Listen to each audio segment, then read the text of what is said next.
habitar en tu presencia,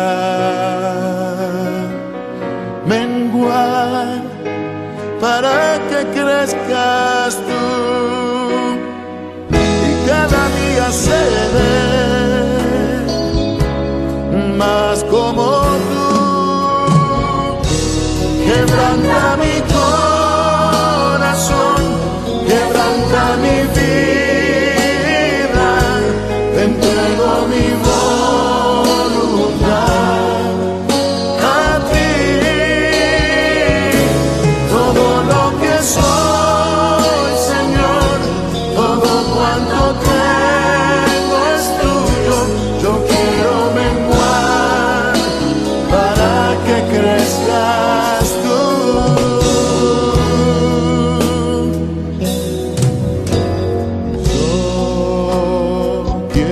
Más de ti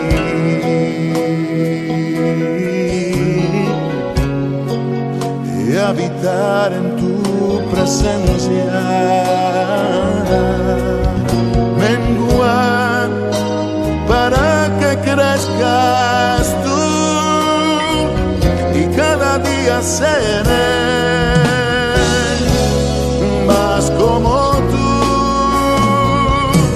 Quebranta mi corazón, quebranta mi vida, te entrego mi voluntad a ti. Todo lo que soy, Señor, todo cuanto tengo es tuyo. Yo quiero menguar para que crezcas tú. Quebranta mi corazón, quebranta mi vida, transfórmame, entrego mi voz a ti, Señor, a ti. solo a ti. Todo lo que soy, Señor, Todo cuanto tengo es tuyo. Yo quiero menguar para que crezcas tú. Yo quiero menguar para que crezcas tú. Yo quiero menguar para que crezcas tú, Jesús.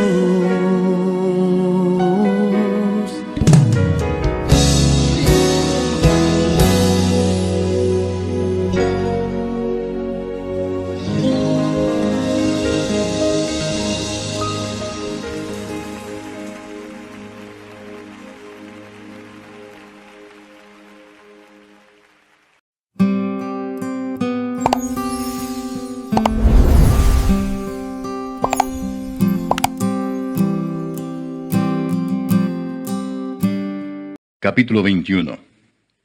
Como los repartimientos de las aguas, así está el corazón del rey en la mano de Jehová. A todo lo que quiere lo inclina. Todo camino del hombre es recto en su propia opinión, pero Jehová pesa los corazones. Hacer justicia y juicio es a Jehová más agradable que sacrificio.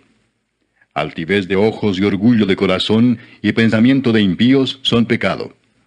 Los pensamientos del diligente ciertamente tienden a la abundancia, mas todo el que se apresura alocadamente, de cierto va a la pobreza. Amontonar tesoros con lengua mentirosa es aliento fugaz de aquellos que buscan la muerte. La rapiña de los impíos los destruirá por cuanto no quisieron hacer juicio. El camino del hombre perverso es torcido y extraño, mas los hechos del limpio son rectos. Mejor es vivir en un rincón del terrado que con mujer rencillosa en casa espaciosa. El alma del impío desea el mal, su prójimo no halla favor en sus ojos.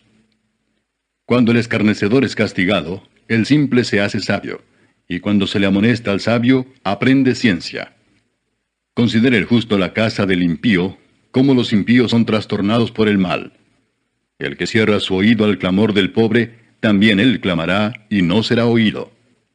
La dádiva en secreto calma el furor, y el don en el seno la fuerte ira. Alegría es para el justo el hacer juicio, mas destrucción a los que hacen iniquidad. El hombre que se aparta del camino de la sabiduría vendrá a parar en la compañía de los muertos. Hombre necesitado será el que ama el deleite, y el que ama el vino y los ungüentos no se enriquecerá. Rescate del justo es el impío, y por los rectos el prevaricador. Mejor es morar en tierra desierta que con la mujer rencillosa e iracunda. Tesoro precioso y aceite hay en la casa del sabio, mas el hombre insensato todo lo disipa. El que sigue la justicia y la misericordia hallará la vida, la justicia y la honra. Tomó el sabio la ciudad de los fuertes y derribó la fuerza en que ella confiaba. El que guarda su boca y su lengua, su alma guarda de angustias. Escarnecedor es el nombre del soberbio y presuntuoso que obra en la insolencia de su presunción. El deseo del perezoso le mata porque sus manos no quieren trabajar. Hay quien todo el día codicia, pero el justo da y no detiene su mano.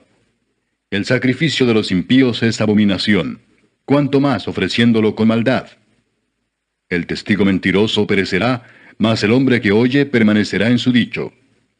El hombre impío endurece su rostro, mas el recto ordena sus caminos. No hay sabiduría, ni inteligencia, ni consejo contra Jehová. El caballo se alista para el día de la batalla, mas Jehová es el que da la victoria. El hombre que tiene amigos ha de mostrarse amigo, y amigo hay más unido que un hermano. Proverbios 18:24.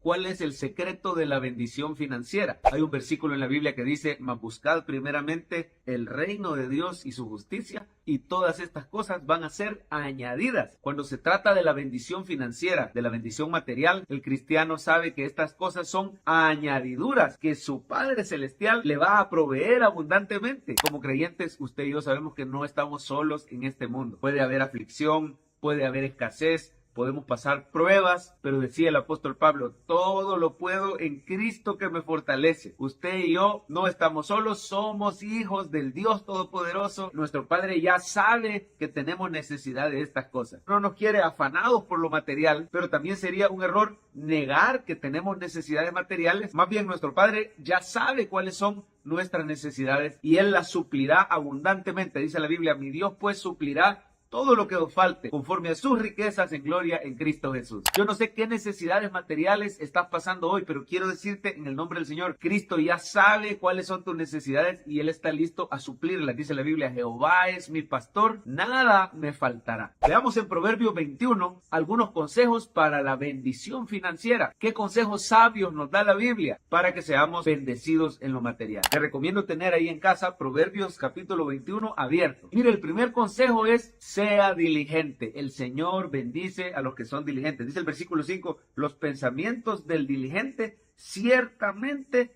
tienden a la abundancia. No debemos ser perezosos. Una persona diligente es alguien que se levanta temprano, que si se ha quedado sin trabajo, busca trabajo, mete currículum, toca puertas. El Señor dice: pedid y se os dará, buscad y hallaréis, tocad y se os abrirá. En todos esos versículos se ve que el hombre es diligente. El hombre o la mujer somos diligentes en buscar esa bendición de Dios. No podemos decir: es que Dios no me ha mandado trabajo. Nos dormimos tarde, quizás desvelándonos en series, en redes sociales, en cosas que nos distraen, y luego nos despertamos tarde al siguiente día. O los que tenemos trabajo nos confiamos, decimos: yo solo voy a hacer lo que me exigen, yo voy a hacer lo que me toca. Pero no, una persona diligente es alguien que quiere agradar al Señor en su trabajo, por ello agrada a su jefe, sirve a los demás, ve su trabajo como una bendición de Dios y una oportunidad de servir. Recuerde que el cristiano quiere ser bendecido para bendecir. ¿Lo puede decir conmigo? Yo quiero ser bendecido para bendecir. Así que número 1, somos diligentes. Segunda clave para ser bendecido en lo financiero: ser paciente. Mire cómo dice ahí el mismo versículo 5: mas todo el que se apresura alocadamente,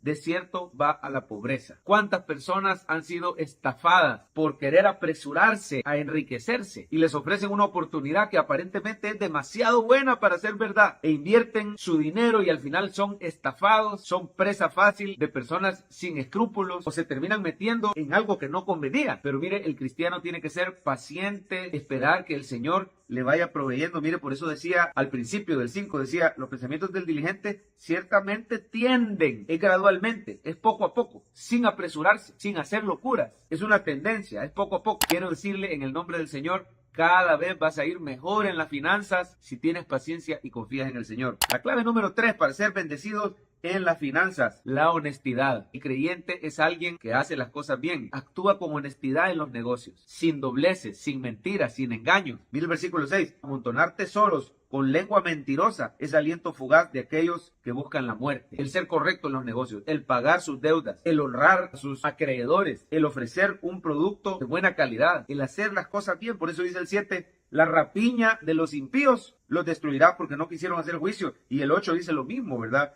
El camino del hombre perverso es torcido y extraño, mas los hechos del limpio son rectos. Tercera clave, la honestidad en los negocios. Cuarta clave, quiere ser prosperado en las finanzas, cuide su matrimonio, cuide su hogar, cuide su casa, no se enfoque en lo material, déle prioridad al Señor y a su familia. Mira el versículo 9, mejor es vivir en un rincón del terrado que con mujer rencillosa en casa espaciosa. La persona del versículo 9 le dio prioridad a tener una gran casa, lujosa, espaciosa, pero obviamente descuidó lo principal, descuidó su familia, descuidó su matrimonio. Se ve ahí un conflicto matrimonial tremendo, ¿verdad? El versículo 19 dice más o menos lo mismo. Mejor es morar en tierra desierta que con la mujer rencillosa e iracunda. Pidámosle al Señor poder tener paz y armonía en el matrimonio. ¿De qué te sirve tener negocios, tener finanzas, si no puedes tener paz en el hogar? Si los hijos se han apartado, se han perdido, no quieren ni ver a los papás. Dele prioridad a su hogar. No pase tan afanado que no haya tiempo para la familia. Número 5, si quiere ser bendecido en la finanza, no se asocie con el impío. Mira el versículo 12. Considera el justo la casa del impío,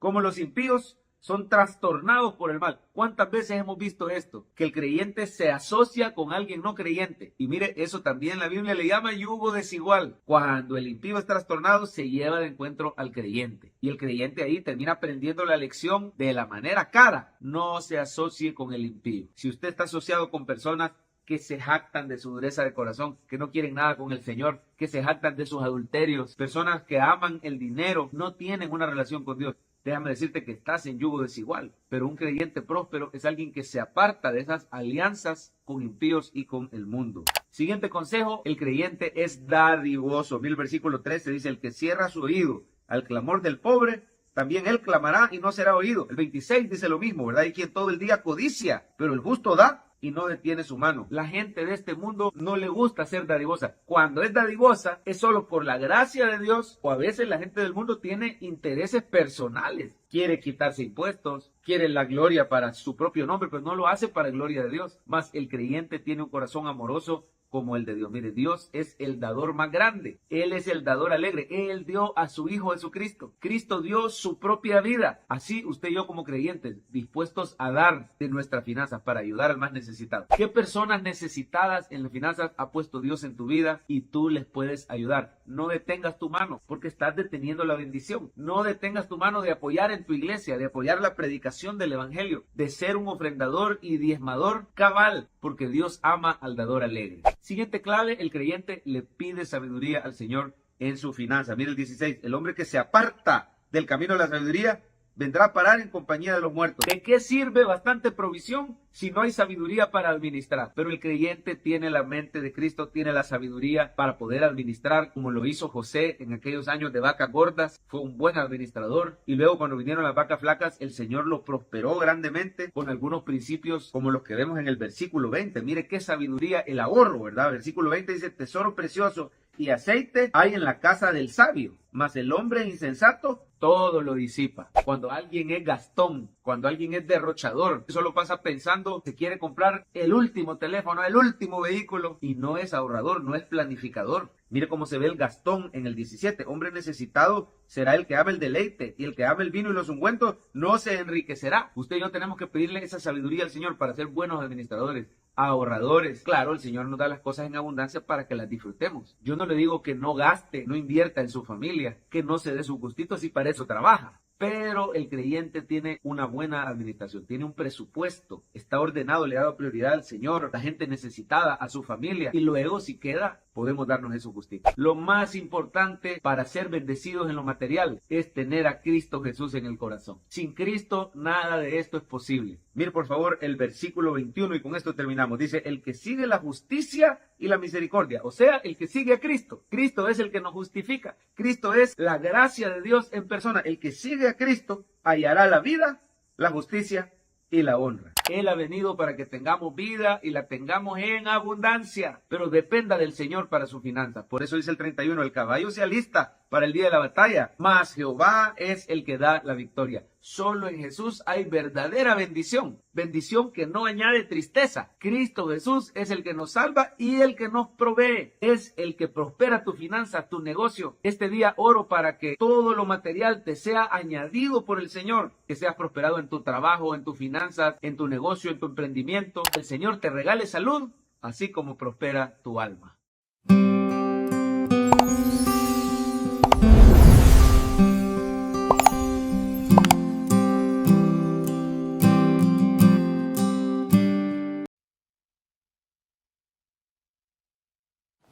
El libro de Josué. Retrocedamos un poco y recordemos la historia hasta ahora.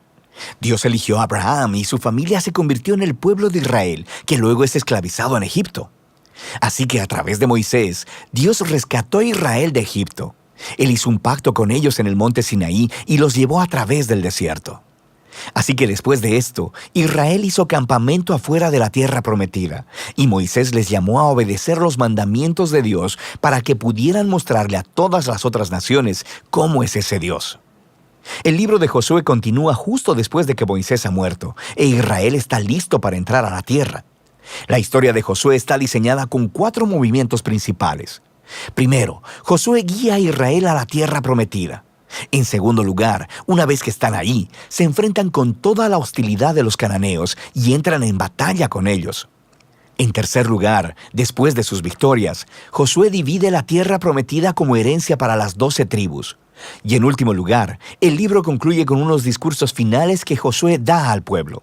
Profundicemos y veamos cómo fluye todo esto. La primera sección inicia con la muerte de Moisés y Josué es nombrado el nuevo líder de Israel. Y el autor intencionalmente presenta a Josué como el nuevo Moisés.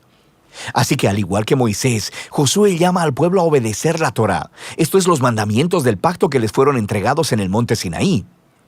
Y luego, Josué envía espías a la tierra, justo como Moisés lo hizo en Números capítulos 13 y 14, excepto que esta vez las cosas van mejor. De hecho, algunos cananeos incluso cambian de religión y deciden seguir al Dios de Israel.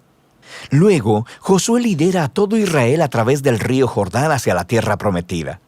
Justo como el mar se abrió para Moisés en el Éxodo, aquí también se abre el río Jordán y los sacerdotes llevan el arca del pacto a través de él, guiando a todo Israel. Ahora, en el capítulo 5, la historia hace una transición. El pueblo mira hacia atrás y examina sus raíces como el pueblo del pacto de Dios. Así que la nueva generación es circuncidada y celebra su primera Pascua en la tierra. Luego, ellos se preparan para seguir hacia adelante. Y Josué tiene un extraño encuentro con un misterioso guerrero, quien resulta ser el ángel capitán del ejército de Dios. Y Josué le pregunta, ¿eres de los nuestros o de nuestros enemigos?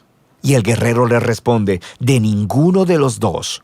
Lo que nos muestra que la verdadera pregunta es si Josué estaba del bando de Dios. Esto deja claro que esta historia no se trata de Israel contra los cananeos. Más bien, esta es la batalla de Dios contra los cananeos, en la cual Israel va a jugar el rol de espectador o en ocasiones de participantes en el plan de Dios, lo que nos lleva a la siguiente sección. Encontramos historias acerca de todos estos conflictos que Israel tuvo con diferentes grupos cananeos, y la primera parte cuenta en detalle la historia de 2 batallas. Y esto es seguido por una serie de historias cortas que condensan en breves resúmenes años de batallas. Entonces, las primeras 2 batallas son contra Jericó y contra Ai, y estas ofrecen una imagen contrastando la fidelidad de Dios contra el fracaso de Israel. En Jericó, Israel debe tener un enfoque completamente pasivo. Así que permiten que la presencia de Dios en el arca los dirija alrededor de la ciudad durante 6 días. Y justo como Rahab se volvió al Dios de Israel, tal vez el pueblo de Jericó haría lo mismo, pero no lo hacen. Así que en el séptimo día, los sacerdotes tocan las trompetas y los muros caen, produciendo la victoria de Israel. El punto de la historia es que Dios es quien librará a su pueblo. Israel solo necesita confiar y esperar. Ahora, en la siguiente historia de la batalla en Ai, se señala el punto opuesto. Hay un israelita llamado Acán, y él roba de Jericó algunos de los objetos preciosos que solo le pertenecen a Dios, y también miente sobre ello. Esto es algo bastante absurdo después de lo que Dios acaba de hacer por Israel. Así que Israel empieza su batalla con la ciudad de Ai y son completamente derrotados. E Israel obtiene la victoria solo después de arrepentirse con humildad y de lidiar severamente con el pecado de Acán. De manera que estas dos historias son colocadas juntas para señalar un punto importante. Si Israel va a heredar la tierra, deben ser obedientes y confiar en los mandamientos de Dios. Ellos no recibirán un trato especial. La segunda parte de esta sección comienza con los Gabaonitas, un pueblo cananeo. Y ellos hacen justo lo que Rahab hizo, volverse al Dios de Israel y hacer paz con Israel. Esto contrasta con los otros reyes cananeos, quienes empiezan a hacer alianzas y coaliciones porque quieren destruir a Israel. Así que Israel lucha contra ellos y los vence aplastantemente. De manera que toda esta sección termina con una lista que resume todas las victorias de Moisés y de Josué. Ahora, detengámonos un momento, porque es probable que te molesten estas historias y la violencia que ellas contienen. Y si eres seguidor de Jesús, no podrás evitar preguntarte, ¿no dijo Jesús que amarás a tus enemigos? ¿Por qué aquí Dios está declarando la guerra? Primero, ¿por qué los cananeos? Las razones principales se nos dan con anterioridad en la historia bíblica. Porque la cultura de los cananeos se había vuelto moralmente corrupta en extremo, especialmente con respecto al sexo. Mira Levítico capítulo 18. Además, también practicaban ampliamente el sacrificio de niños. Mira Deuteronomio capítulo 12. Dios no quería que estas prácticas influenciaran a Israel, así que los cananeos debían ser destruidos, lo cual genera una segunda pregunta. ¿Ordenó Dios realmente la destrucción de todos los cananeos, algo así como un genocidio? A primera vista, esa es la impresión por las frases utilizadas en estas historias. Los destruyeron por completo, no dejaron sobrevivientes ni nada que respirara.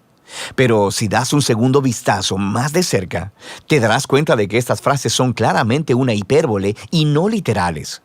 Así que regresa a los mandamientos originales sobre los cananeos en Deuteronomio 7.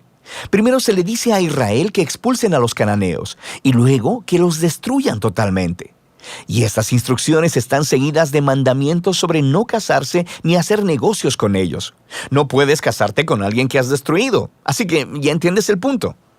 La misma idea aplica a las historias en Josué. Míralas de cerca. Por ejemplo, se nos dice en Josué capítulo 10 que Israel no dejó ningún sobreviviente en las ciudades de Hebrón o de Bir. Pero luego, en el capítulo 15, vemos que estas ciudades todavía están pobladas de cananeos. Así que lo que vemos es que la narrativa de Josué cuadra bien con otros registros antiguos de batallas al utilizar lenguaje hiperbólico y no literal como parte de su estilo narrativo.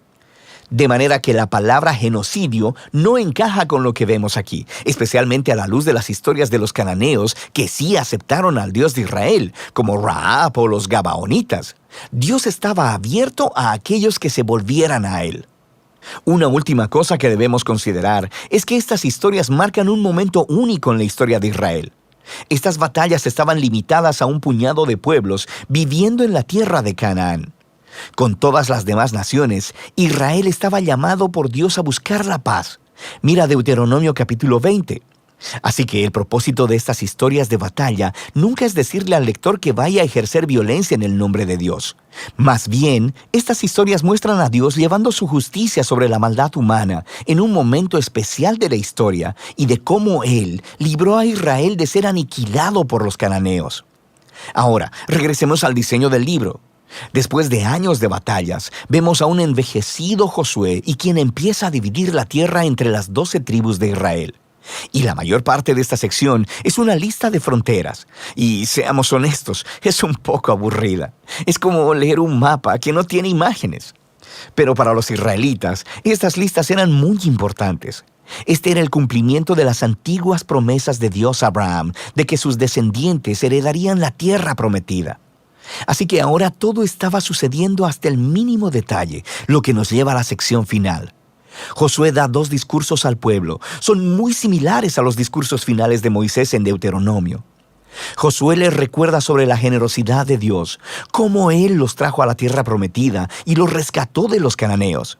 Así que les llama a alejarse de los dioses cananeos y a ser fieles al pacto que hicieron. Si así lo hacen, esto los llevará a la vida y la bendición en la tierra. Pero si son infieles, Israel mismo hará que caiga sobre sí el mismo juicio divino que experimentaron los cananeos.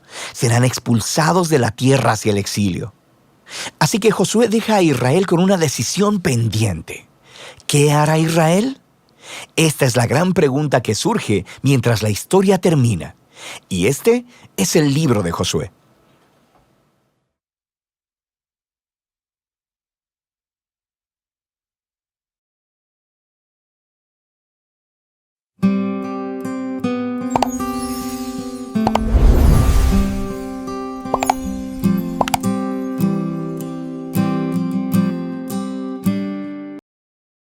El libro de Josué, capítulo 15. La asignación de tierra para los clanes de la tribu de Judá se extendía hacia el sur hasta la frontera con Edom y llegaba al desierto de Sin. La frontera sur comenzaba en la bahía sur del Mar Muerto, se extendía al sur del paso de los Escorpiones por el desierto de Sin y seguía por el sur de Cades Barnea hasta Esrón. Luego subía hasta Adar, donde giraba hacia Carca. De allí pasaba a Asmón, hasta que finalmente alcanzaba el arroyo de Egipto y lo seguía hasta el mar Mediterráneo. Esa era la frontera sur de ellos. El límite oriental se extendía por todo el Mar Muerto hasta la desembocadura del río Jordán. La frontera norte comenzaba en la bahía donde el río Jordán desemboca en el Mar Muerto. De allí subía a Bet-Ogla, luego seguía por el norte de Bet-Arabá hasta la peña de Boán. Boán era hijo de Rubén. Desde allí, atravesaba el valle de Acor hasta Debir y giraba al norte hacia Gilgal, que está al otro lado de las laderas de Adumín, en el sur del valle. De allí, el límite se extendía a los manantiales de En-Semes y seguía hasta En-Rogel. Luego atravesaba el valle de Ben-Hinnom por las laderas sureñas de los Jebuseos, donde está situada la ciudad de Jerusalén. La frontera luego se extendía hacia el occidente, a la cima de la montaña que está sobre el valle de Hinnom, y subía hasta el extremo norte del valle de Refaim. De allí, se extendía desde la cima de la montaña hasta el manantial que hay en las aguas de Neptoa, y de allí, a las ciudades del monte Efrón. Después, giraba hacia Baala, también llamada Kiriat Jearim. El límite rodeaba el occidente de Baala hacia el monte Seir, pasaba por la ciudad de Quesalón, en la ladera norte del monte Jearim, y bajaba a Bet-Semes y luego a Timna. Después seguía hasta la ladera de la colina que está al norte de Ecrón, donde giraba hacia Sicrón y el monte Baala. Pasaba Jabneel y terminaba en el mar Mediterráneo. La frontera occidental era la costa del mar Mediterráneo. Esos son los límites para los clanes de la tribu de Judá. El Señor le ordenó a Josué que le asignara una parte del territorio de Judá a Caleb, hijo de Jefone. Así que Caleb recibió la ciudad de Kiriat Arba, también llamada Hebrón, que llevaba el nombre del antepasado de Anac. Caleb expulsó a los 3 grupos de anaseos que son descendientes de Sesai, de Aimán y de Talmai, hijos de Anac. De allí salió a luchar contra los habitantes de la ciudad de Debir, antiguamente llamada Kiriat Sefer. Caleb dijo: Daré a mi hija Axa en matrimonio al que ataque y tome Kiriat Sefer. Otoniel, hijo de Cenaz, un hermano de Caleb, fue quien conquistó la ciudad. Así que Axa pasó a ser esposa de Otoniel. Cuando Axa se casó con Otoniel, ella insistió en que él le pidiera un campo a su padre. Mientras ella se bajaba de su burro, Caleb le preguntó: ¿Qué te pasa? Ella contestó: Concédeme otro regalo. Ya me regalaste tierras en el Negev. Ahora te ruego que también me des manantiales. Entonces Caleb le entregó tanto los manantiales de la parte alta como los de la parte baja. Esta fue la tierra asignada a los clanes de la tribu de Judá para que fuera su hogar. Las ciudades de Judá situadas a lo largo de la frontera con Edom, en el extremo sur, eran Cabseel, Edar, Jagur, Sina, Dimona, Adada, Sedes, Azor, Idnán, Sif, Telem, Bealot, Azor Adata, Keriot Esrón, también llamada Azor, Amam, Sema, Molada, Azar Gada, Esmón, Bet Pelet, Azar Sual, Beerseba, Bisotia, Baala, Iim, Esem, El Tolad, Kesil, Orma, Siklag, Madmana, Sansana, Lebaot, Silhim, Ain y Rimón. 29 ciudades con sus aldeas vecinas. Las siguientes ciudades situadas en las colinas occidentales también se le entregaron a Judá: Estaol, Sora, Asena, Sanoa, Enganim, Tapúa, Enam, Jarmut, Adulam, Soco, Aseca, Saharaim, Aditaim, Gedera y Gederotaim. 14 ciudades con sus aldeas vecinas. También estaban incluidas Senán, Adasa, Migdalgad, Dileán, Mispa, Jocteel, Laquis, Boscat, Eglón, Cabón, Lamam, Kitlis, Gederot, Bet-Dagón, Naama y Maceda. 16 ciudades con sus aldeas vecinas. Además de esas estaban Libna, Éter, Asán, Gifta, Asena, Nesib, Keila, Aksib y Maresa. 9 ciudades con sus aldeas vecinas. El territorio de la tribu de Judá también incluía la ciudad de Ecrón con los asentamientos y las aldeas que la rodeaban. De Ecrón, el límite se extendía al occidente e incluía las ciudades cercanas a Asdod con sus aldeas vecinas. También incluía a Asdod con los asentamientos y las aldeas que la rodeaban, y Gaza con sus respectivos asentamientos y aldeas, tan lejos como el arroyo de Egipto y a lo largo de la costa del mar Mediterráneo. Judá también recibió las siguientes ciudades en la zona montañosa: Samir, Catir, Soco, Dana, Kiriat Sana, también llamada Debir, Anab, Estemoa, Anim, Gosén, Olón y Gilo. 11 ciudades con sus aldeas vecinas. También estaban incluidas las siguientes ciudades: Arab, Duma, Esán, Hanum, Bet Tapúa, Afeca, Umta, Kiriat Arba, también llamada Hebrón, y Sior. 9 ciudades con sus aldeas vecinas. Además de esas estaban Maón, Carmelo, Sif, Juta, Jezreel, Jocdeam, Sanoa, Caín, Gibeá y Timna. 10 ciudades con sus aldeas vecinas. Además estaban Alaúl, Bet-Sur, Gedor, Maarat, Bet-Anot y El Tecón. 6 ciudades con sus aldeas vecinas. También estaban Kiriat Baal, también llamada Kiriat Jearim, y Rabá. 2 ciudades con sus aldeas vecinas. En el desierto se encontraban las ciudades de Bet-Arabá, Midín, Secaca, Nisbán, la ciudad de la sal, y En-Gadi. 6 ciudades con sus aldeas vecinas. Sin embargo, la tribu de Judá no pudo expulsar a los jebuseos que vivían en la ciudad de Jerusalén. Así que los jebuseos viven entre el pueblo de Judá hasta el día de hoy.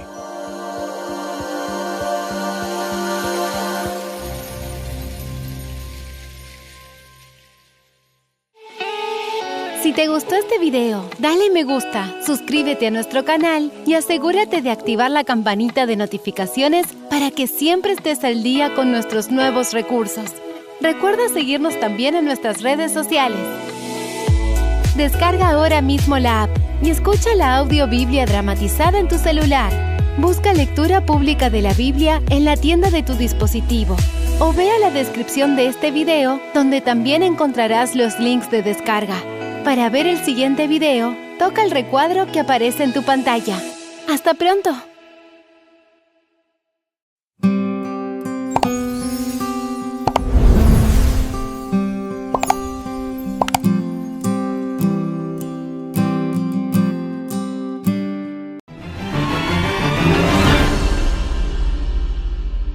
Hola, bendiciones familia del canal Esperanza Digital Estudio. Bienvenidos una vez más al recorrido explicativo diario por las Sagradas Escrituras.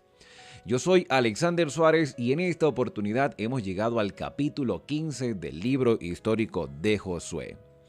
Pero antes de comenzar nuestro análisis, quiero compartir con ustedes un material que me llegó hace poco, que es un cronograma profético de los eventos del tiempo del fin.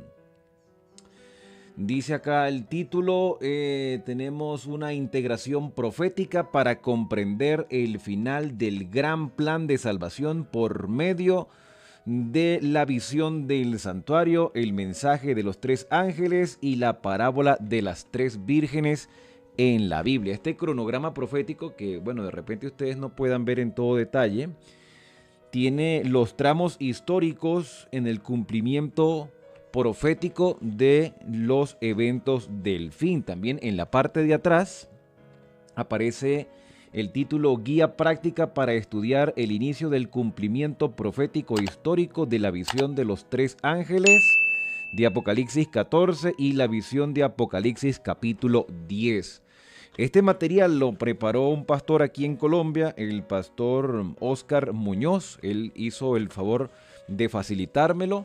Yo lo estoy estudiando, evaluando y espero compartirlo con ustedes de manera digital y quizás también física, porque hay la posibilidad de conseguirlo en físico.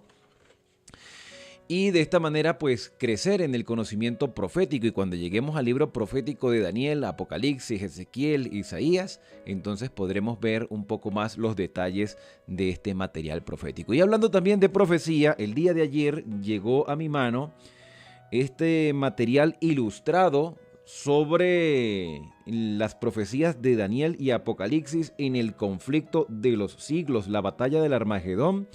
Dice acá, es sobre la adoración. ¿Adorará usted al Creador o a la bestia y a su imagen? Que es la marca de la bestia y el número 666. Un material importante, totalmente ilustrado, que sería bueno que pudiéramos tener todos a la mano. Yo lo voy a estar evaluando, lo voy a estar estudiando, analizando, y veré qué cosas podré compartir con ustedes. Realmente para mí compartir la palabra de Dios es un privilegio. Poder estudiar, analizar, vivir y compartir es lo que debe mover nuestras fibras cada día en la bendita esperanza del regreso de Cristo Jesús. También te invito a suscribirte a este canal para que no te pierdas ninguno de los videos que sigo subiendo a diario, tanto del año bíblico como de lecciones de esperanza y estos capítulos explicados. Bueno, sin más preámbulos, vamos entonces a iniciar el estudio del capítulo 15 de Josué. ¿Qué hemos estado estudiando hasta el momento? ¿Qué hemos visto en los capítulos 14 y 13? ¿Cómo se empezó a repartir la tierra de Canaán? Llegó un momento de paz, cesaron las guerras y se comenzó a distribuir los diferentes territorios por tribus. Los que estaban en el lado oriental fueron con sus familias y los que estaban en el lado occidental entonces repartieron por suerte. Caleb fue motivado a reclamar la herencia que él había reconocido 45 años atrás cuando recorrió la tierra de Canaán por primera vez, cuando llegó y pisó ese territorio como uno de los 12 espías enviados por Moisés. Y él, después de 45 años, ya un hombre ya mayor de 85 años, expresó que tenía la misma energía que cuando era joven y él estaba dispuesto a conquistar, y junto con sus familiares, junto con toda la tribu de Judá, conquistaron grandes territorios. Bueno, el capítulo 15 empieza especificando acerca de esos territorios nombres por nombre.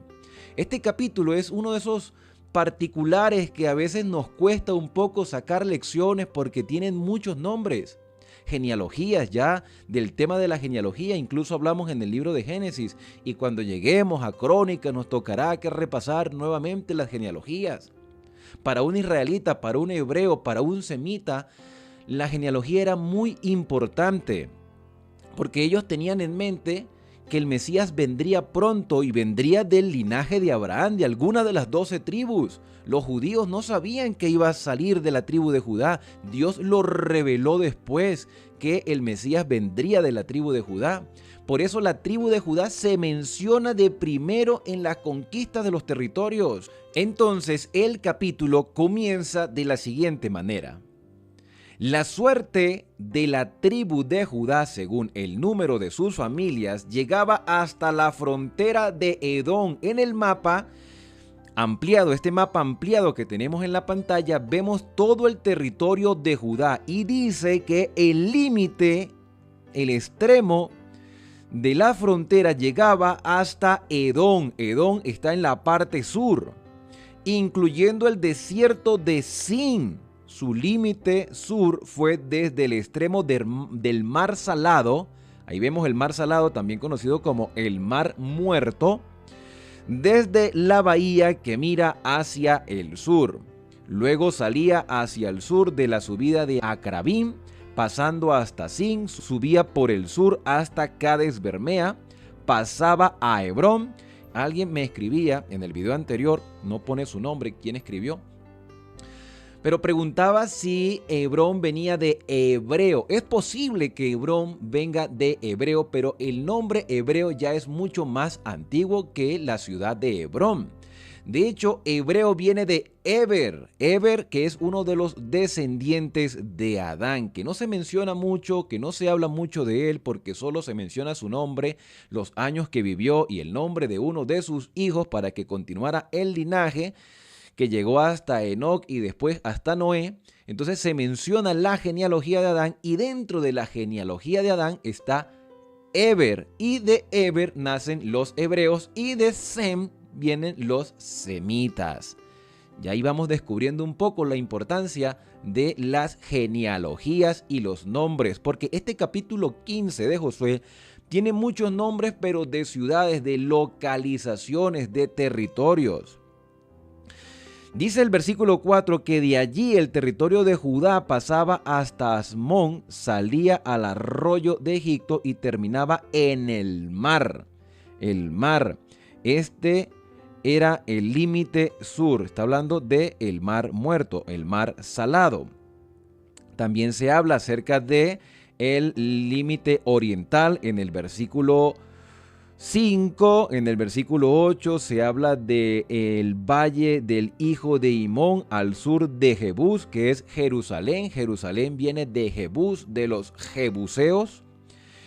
Y el versículo 12 expresa que el límite occidental era el mar grande, que es el mar Mediterráneo.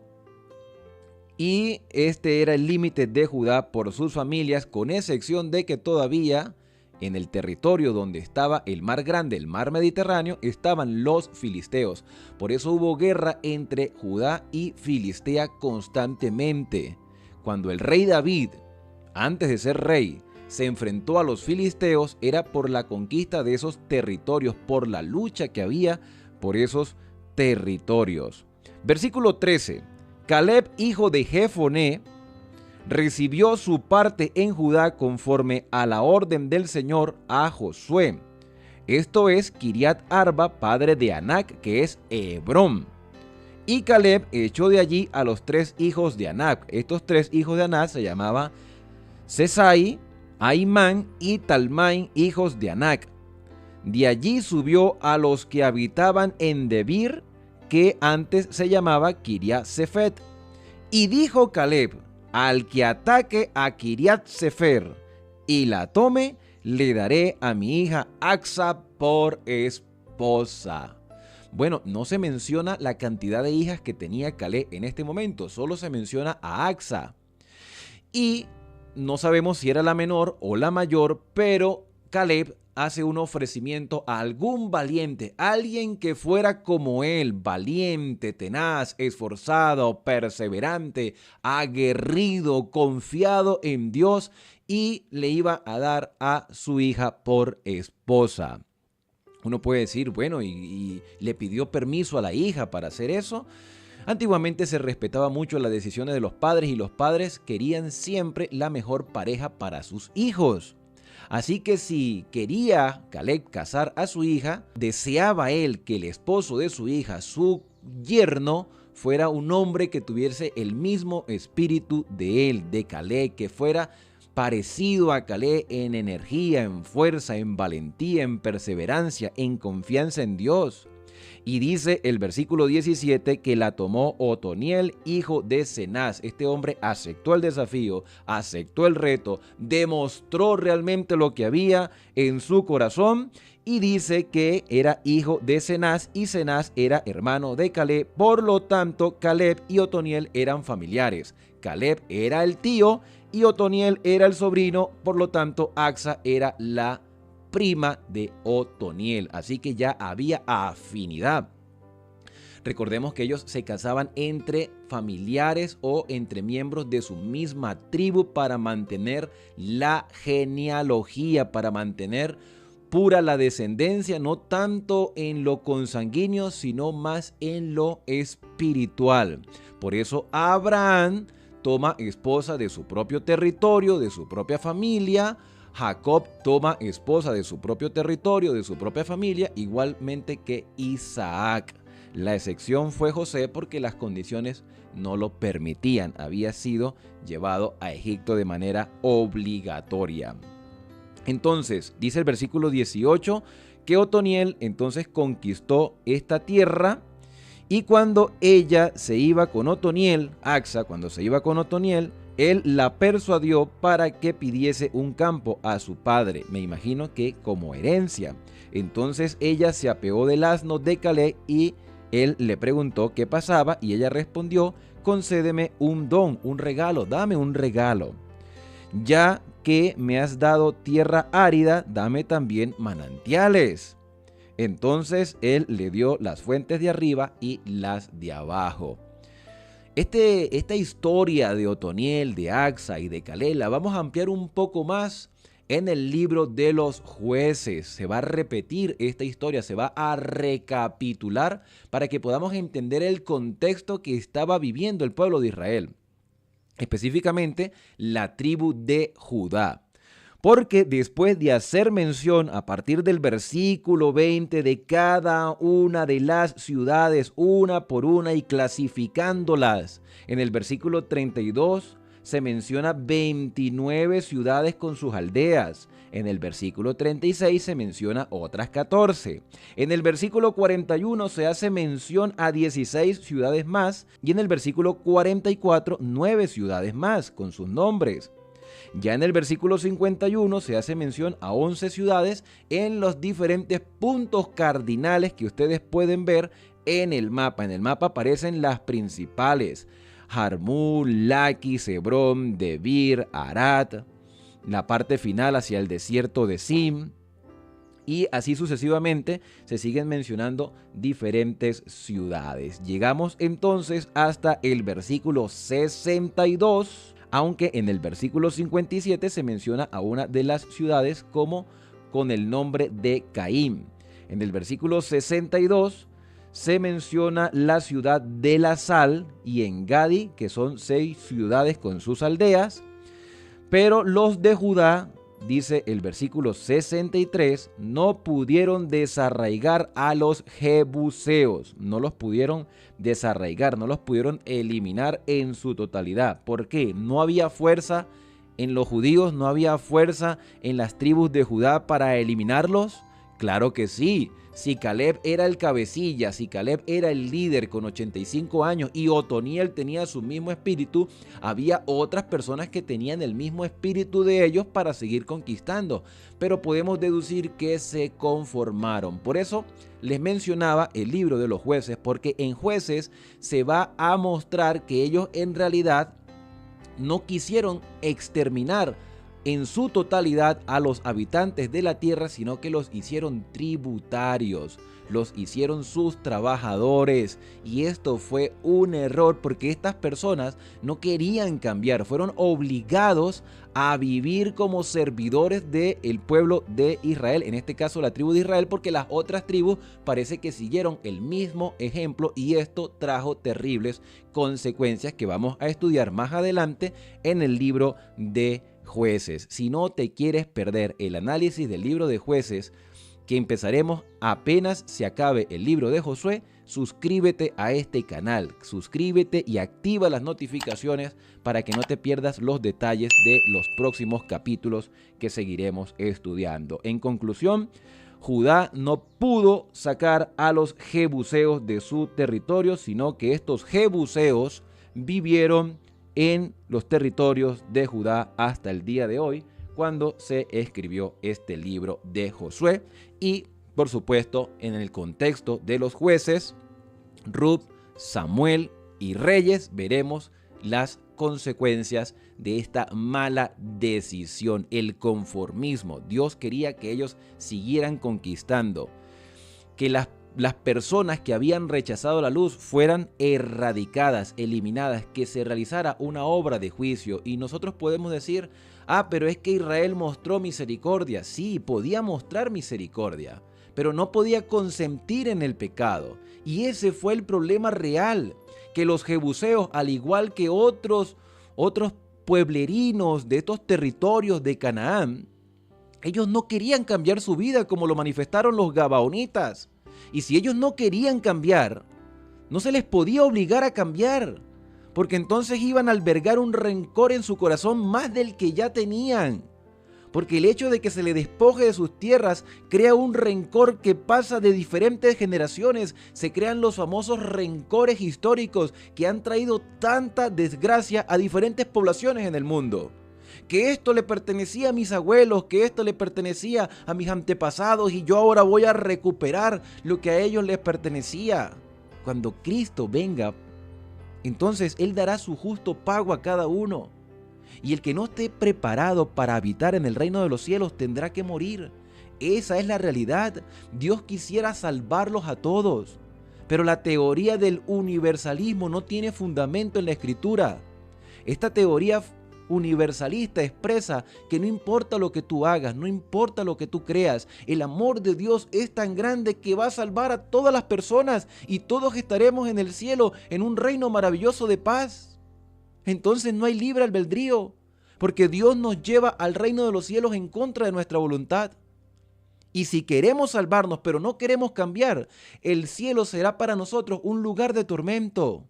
Tormento vivieron los israelitas al dejar a los jebuseos y al dejar a otras poblaciones sin conquistar, sin erradicarlos. Quisieron quizás manifestar misericordia o aprovecharse de ellos y todo fue una desgracia. Cuando tú y yo desobedecemos la orden de Dios, por más extraña que parezca, por más incomprensible que parezca al momento, la decisión de Dios siempre será lo mejor para nuestra vida. Dios dijo que todos ellos tenían que perecer, que no podía quedar nadie, con algunas excepciones de aquellos que de corazón se arrepintieron, pudieron salvarse. Y vuelvo a repetir, el caso de Rahab y su familia y el caso de los gabaonitas es la demostración de que la misericordia de Dios siempre ha estado al alcance de cualquier persona, siempre y cuando sea una decisión propia, que yo decida entregar mi vida al Señor y que Él me transforme. Sí, hoy en día llegan muchas personas a la iglesia, con todos sus problemas, con todas sus debilidades, con todas sus tendencias. Dios te acepta tal cual como tú eres. Pero una vez que llegas al pueblo de Dios, empieza tu proceso de transformación, de santificación, de cambio. No eres la misma persona, no tienes la misma mentalidad, no tienes la misma percepción de vida. Lo que antes era valioso para ti ya no lo es. Y eso no lo sentían los jebuseos. Eso llegó a ser la piedra de tropiezo para el pueblo de Israel y específicamente para la tribu de Judá. A pesar de todo eso, había esperanza para ellos, claro que sí, así como hay esperanza para nosotros. Estamos viviendo en un mundo contaminado por el pecado, lleno de depravación, pero tú puedes ser fiel, ese remanente que proclama un evangelio eterno que nunca cambia, porque el Señor es el mismo ayer, hoy y por los siglos de los siglos. Y bien, hemos llegado al final de este capítulo, no sin antes recordar que todos estos territorios mencionados en el capítulo 15 eran de gran importancia para el pueblo de Israel porque ellos entonces sabían los lugares donde había conquista y sabían los lugares que les hacía falta. Ellos podían recordar los territorios que Dios les había permitido conquistar. En ese tiempo no había GPS, no había mapas bien elaborados, así que ellos debían repetir esos lugares para saber todo lo que Dios había hecho por ellos en el pasado, así como tú y yo podemos recordar todo lo que Dios ha hecho por nosotros y cómo se ha manifestado su poder en las diferentes iglesias que están en diferentes territorios donde se lleva la luz del evangelio en diferentes partes, pero aún quedan lugares donde no se ha conquistado. Y tú eres el instrumento de Dios para cumplir esa misión. ¿Te gustaría aceptar ese desafío como lo aceptó Otoniel, como lo aceptó Caleb y algunos de las tribus de Judá? Vamos a orar. Querido Padre, muchas gracias, Señor, porque tú eres nuestro gran ayudador en esta gran batalla que estamos librando antes de que Cristo salga del santuario. Señor, aún quedan muchos territorios por conquistar y hay muchas cosas que erradicar de nuestra vida. Pero eso solamente lo vamos a lograr por la obra de tu Espíritu Santo en cada uno de nosotros. Ayúdanos, Señor, a confiar cada vez más en ti y al mostrar valentía y perseverancia aunque se desplomen los cielos. Los errores del pueblo de Israel son una demostración, Señor, de que podemos caer, pero mientras haya vida, hay esperanza. Y si hay esperanza, nosotros seremos perseverantes y constantes en este proceso de santificación que solamente puedes hacer tú a través de tu Espíritu Santo. Gracias por todo lo que Cristo hace en nuestro favor. En el santo y bendito nombre de Cristo Jesús lo pedimos y agradecemos todo. Amén. Bien, y ahora al despedirnos, decimos a cada uno: Dios te bendiga y te guarde. Haga resplandecer Dios su rostro sobre ti y tenga de ti misericordia. Dios alce sobre ti su rostro y ponga en ti paz. Nos vemos en un próximo video aquí en Esperanza, el canal de las Sagradas Escrituras.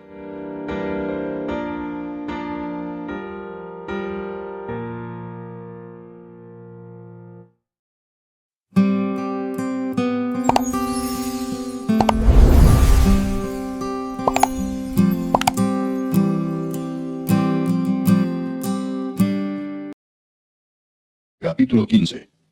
La parte que tocó en suerte a la tribu de los hijos de Judá, conforme a sus familias, llegaba hasta la frontera de Edom, teniendo el desierto de Sin al sur como extremo meridional. Y su límite por el lado del sur fue desde la costa del mar Salado, desde la bahía que mira hacia el sur. Y salía hacia el sur de la subida de Acrabim, pasando hasta Sin. Y subiendo por el sur hasta Cades Barnea, pasaba a Esrón, y subiendo por Adar, daba vuelta a Carca. De allí pasaba a Asmón, y salía al arroyo de Egipto, y terminaba en el mar. Este pues os será el límite del sur. El límite oriental es el mar Salado hasta la desembocadura del Jordán, y el límite del lado del norte desde la bahía del mar en la desembocadura del Jordán. Y sube este límite por Bet-Ogla, y pasa al norte de Bet-Arabá, y de aquí sube a la piedra de Boán, hijo de Rubén. Luego sube a Debir desde el valle de Acor, y al norte mira sobre Gilgal, que está enfrente de la subida de Adumín, que está al sur del arroyo, y pasa hasta las aguas de Ensemes, y sale a la fuente de Rogel. Y sube este límite por el valle del hijo de Hinnom, al lado sur del Jebuseo, que es Jerusalén. Luego sube por la cumbre del monte que está enfrente del valle de Hinnom hacia el occidente, el cual está al extremo del valle de Refaim por el lado del norte. Y rodea este límite desde la cumbre del monte hasta la fuente de las aguas de Neftoa, y sale a las ciudades del monte de Efrón, rodeando luego a Baala, que es Kiriat Jearim. Después gira este límite desde Baala hacia el occidente al monte de Seir, y pasa al lado del monte de Jearim hacia el norte, el cual es Quesalón, y desciende a Bet-Semes, y pasa a Timna. Sale luego al lado de Ecrón hacia el norte, y rodea a Sicrón, y pasa por el monte de Baala, y sale a Jamneel, y termina en el mar. El límite del occidente es el mar grande.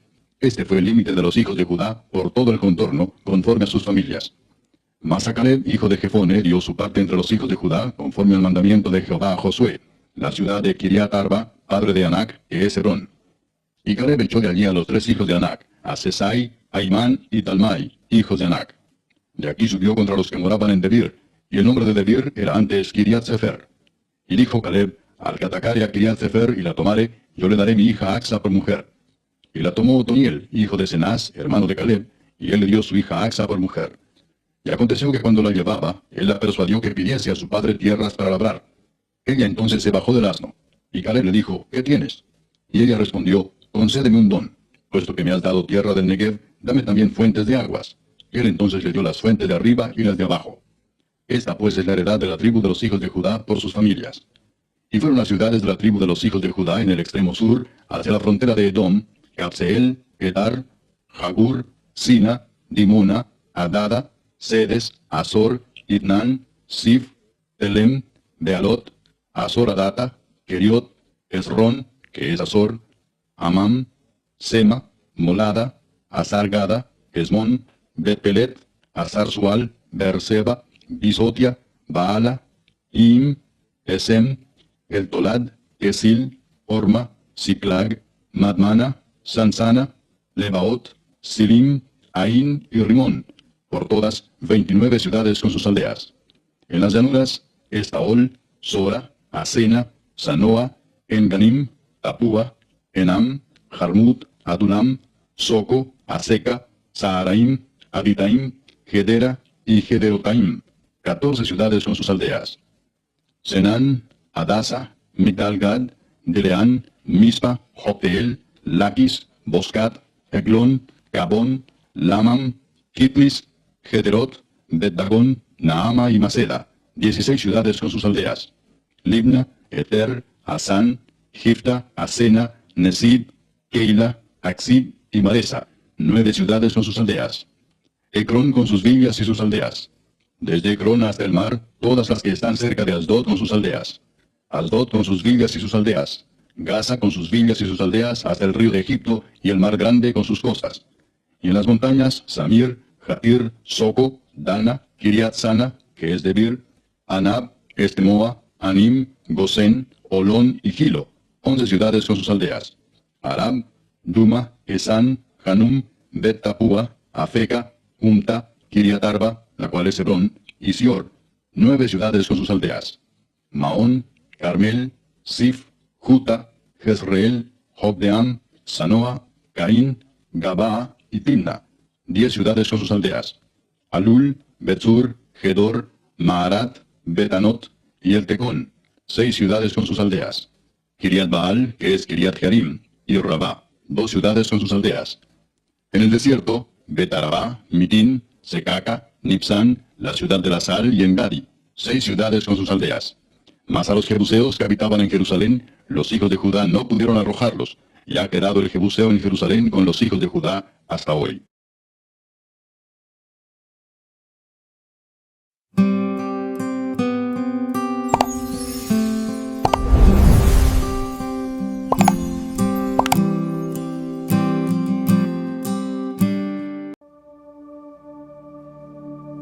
¿En qué momento es que perdimos el camino? ¿En qué momento es que dejamos de escuchar? ¿En qué momento el corazón se volvió frío? Oh Padre nuestro, perdón. Oh Padre nuestro, perdón, pedí